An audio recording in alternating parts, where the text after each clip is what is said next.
মানুষ যখন তার নামাজকে ভুলবে না তখন সে অপরাধকে ভুলে যাবে। আর মানুষ যখন তার নামাজকে মনে রাখতে পারবে তখন সে এটা মনে রাখতে পারবে যে আমি অপরাধ করব না। একজন মানুষ যখন 5 ওয়াক্ত নামাজকে মনে রাখতে পারবে যে আমার জোহরের সময় হয়ে গেছে, আমার আসরের সময় চলে আসতেছে, আমি নাঙ্গলকোট থেকে কুমিল্লার দিকে যাব, দিনের বাজে 3:30, লাকসাম নেমে গেলাম 4টা বাজে, এই রে বাসটা চলে যাচ্ছে, চিন্তা করবে সে 4:20 হচ্ছে জামাত, বাসে উঠলে আমার জামাত শেষ, 20 মিনিট পরে উঠবো। যখন নামাজ তার নামাজিকে নামাজ মনে রাখতে সাহায্য করে, তখন নামাজ এই অপরাধীকে তার অপরাধ মনে রাখতে সাহায্য করে, যে এটা অপরাধ, এটা অন্যায়, এটা করা যাবে না। এইভাবে নামাজ হেল্প করতে পারে।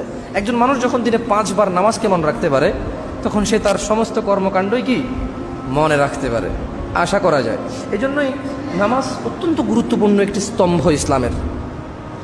এবং ইসলামে আপনি দেখেন রোজা বছরে একবার আসে 30 দিনের জন্য। দিনের বেলায় রোজা, রাতের বেলা কিন্তু মানুষ রোজা না।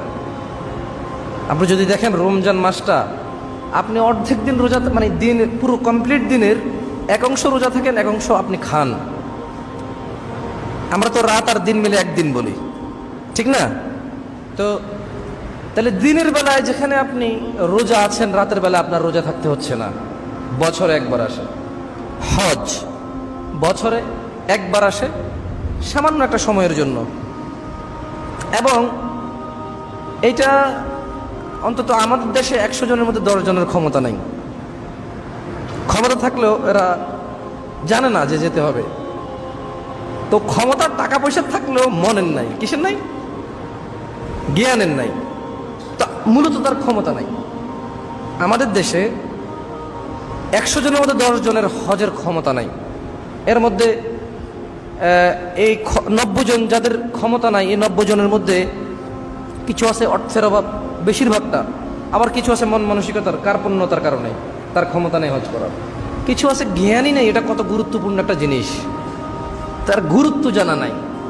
তো তার জ্ঞানের ক্ষমতা কম, তার জ্ঞান দিয়ে সে বিবেচনা করতে পারে না এটা করা লাগবে। তো তাহলে রমজান বছরে একবার আসে 30 দিনের জন্য, হজ বছরে একবার আসে সমর্থবানের জন্য, যাকাত সমর্থবানের জন্য।